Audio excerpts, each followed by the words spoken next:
She is a passionate philosophy professor, fitness professional, and motivational speaker. She helps strengthen the body, but she also helps strengthen the mind. The mind? The mind. For well over a decade, she has led philosophy courses within the university system of Georgia. She leads group fitness classes in Atlanta, as well as leading one-on-one personal training sessions. Let's all squat wisely with Kristen Hester. And that would be me. I am so thankful that you are listening to Squat Wisely on today. Today we have an interesting topic for you, a topic that some may consider controversial. Some may think it's all bull crap. Some may be completely fascinated by the topic, whether they find belief in it or not. And that topic is the Illuminati. So the Illuminati, what is the Illuminati? Well, it's kind of hard to actually define it straight up. It's not really a particular person. It's not really a specific organization. But for some people, the Illuminati represent the elite who are in the background of some of our, very popular industries, especially when you think of the music industry, maybe even the sports industry. They feel that there are these powers who are behind the scenes who have a certain agenda to propel what some feel is evil, what some may consider as demonic, and to show their allegiance to this agenda that some feel may be a dark or evil agenda. Some of the artists out front will have certain hand symbols or gestures that they do that people feel represent their allegiance to the Illuminati. Now, it's up to you to decide if that's something you think is plausible or not plausible. Maybe when we sit down with our guest for today, we will gain some insight, and maybe we will be able to develop our own intelligent opinion on the subject. One thing I like about our guest, he gives you the information, but he also encourages you to do your own research. In other words, just because it's something he's spewing out there, he doesn't want you to believe it just because this is something he's written books about, has given lectures on. He wants you to make your own informed decision on the information that he shares. And he wants you to operate in your power of choice and your power of your own mind to determine how you feel about what he has shared within his material that he will discuss today. That guest is none other than Professor Griff. You may know him from the legendary group Public Enemy. This is something that has been near and dear to him for years now, and he's been exposing a lot of things and encouraging people to pay attention to the symbols that surround us and that are put into our face so often we engage them passively. However, after hearing out Professor Griff, you may engage them more directly due to being encouraged to do your own research on the topic. So just sit tight, and after this message, we will be right back with Professor Griff. Jordis A1 Solutions has a fitness solution just for you. For your personal training needs, we serve clients who reside in Atlanta, Georgia, and nearby cities. We also help clients to achieve their goals online as well. To inquire, visit Jordis.com. Jordis is Jortis.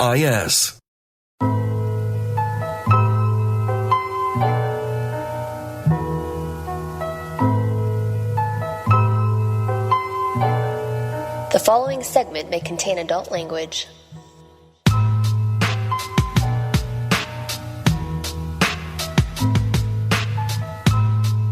You are listening to the Squat Wisely podcast. Today we have a very special guest, none other than Professor Griff. Professor Griff is a lecturer, a teacher. You know him, I'm sure, from Public Enemy. He has written some books, and one in particular we'll talk about today, Symbology, the Psychological Covert War on Hip-Hop, Book 2. So, welcome, the Minister of Information himself, Professor Griff. Thanks for being on the show. Oh, give thanks. I really appreciate that. You forgot a few things in that introduction. Uh-oh. The most important things. I'm somebody's dad.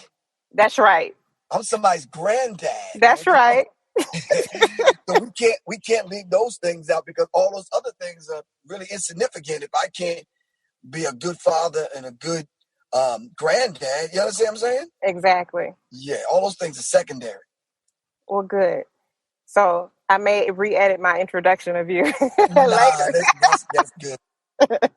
All right. So in your book 2 of Symbology, you have an entertainment chapter. And I know in that chapter, you kind of touch on a little bit of symbology related to Beyonce and Jay-Z. So All right. last year, she came out with her Lemonade album. And one of the standout tracks was Formation. And so Right. a popular line in that song that had everybody talking was when she said, "Y'all haters corny with that Illuminati mess." So when you first heard it, or when you first heard about it, what were your initial thoughts, if any? No, I heard it and I took it personal Really? because I don't. Do you know anybody else in the music industry that have written a book in reference to the Illuminati that That's have true. had over millions of hits talking about the Illuminati? I don't know anybody else. True. Maybe you like to tell me. So should I have not taken it personal? It makes sense. So, but this is a cheap shot, and I understand it. But a person like Beyonce, and I'm gonna say this, and please don't edit what I say. Okay. That chick can't hold weight or water next to me intellectually. She knows she need to stop.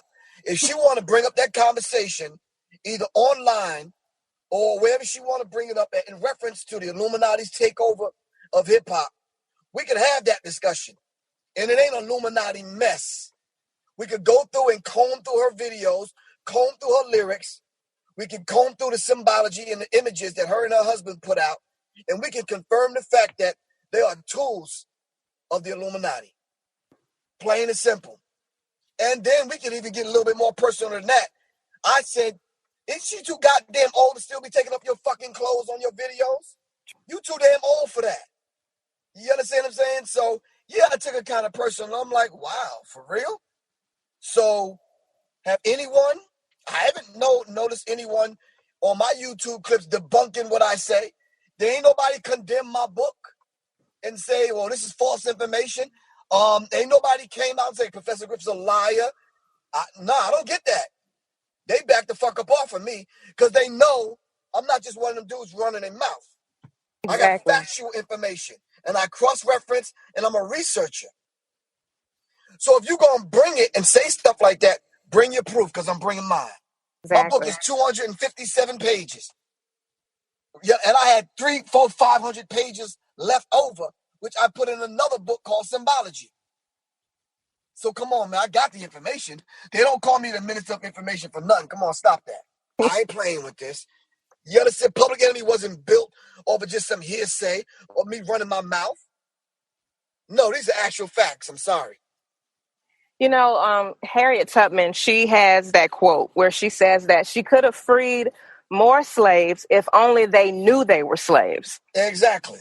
So when it comes to Beyonce, you know, her and her husband, as we know, they're very wealthy, very powerful people. And even though I don't know about power. I get that all the time about them. Listen, love, you gotta find what power is. Can you still hear me? Yes, I can hear you. You got to start redefining what power is because that's not power to me. When somebody else writes your checks, when somebody else control you and tell you where to go, where to be, and what to say, that ain't power to me. Exactly. And that's where I was going with that Harriet Tubman quote. I was trying to make that connection because I think sometimes people are deceived through their wealth. They think because they're wealthy that means that they're not enslaved to a system. Right. Or an ideology or methodology. And we tend to think that they don't have handlers. And they do. Which kind of leads to my next question. You know, I've noticed, and I'm sure you have too, whether it's lyrically or even in interviews, a lot of major artists, I shouldn't say a lot, but a good bit of major artists, when they are either writing about the industry or having an interview about the industry, they always connect the music industry to the devil. Kanye has said he sold his soul to the devil, for example. Katy Perry has made that same reference. What is it when music artists say that, though? then yeah, we could honestly give them we could give them a plate of food that they prepared for themselves. We can't deny that. They saying it themselves. Right. But Robert Johnson, do research on him. Okay. Beautiful guitar player. Mm-hmm. Singing the blues. They said he would summon spirits when he played his music. Well, that's what they said about the man. The man didn't say it about himself. And then it's in my book. And Beyonce calling on Sasha Fierce, this demonic entity that lies within inside of her.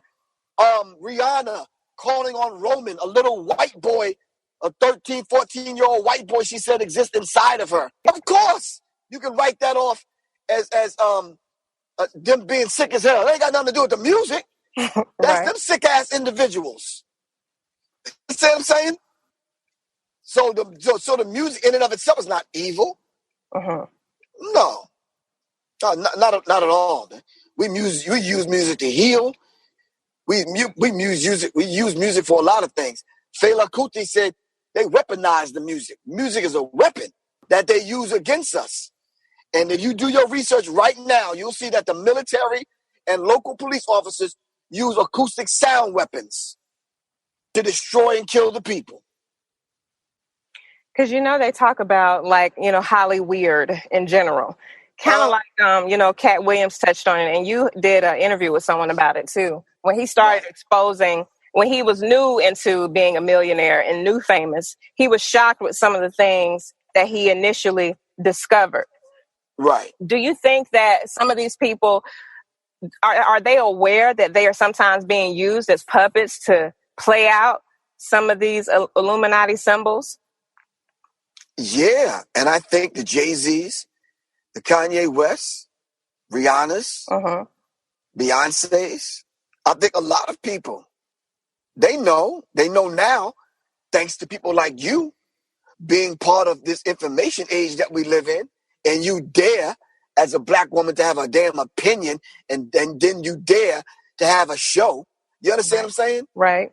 Because we're not supposed to be talking like this, because we're supposed to be toting the line. And we don't. We have a perspective. We have an avenue now, whether it's provided by Zoom or whoever else, Blog Talk Radio or whoever else. But now we have a platform and a voice. You understand what I'm saying? And we now offer a balance to some of this madness. Before, it was only certain news stations where we got all your news from, remember? Yeah, that's true. Now there's hundreds of thousands of people giving their perspective. And now the playing field is balanced. You understand what I'm saying? So this is a real dynamic in how we look at things as far as our perspective, our thought, our what we listen to, what we think. We all the cover's been pulled off for these people, and a lot of us are just not going for it anymore. Plain and simple. Plain and simple. A lot of people don't even watch the news.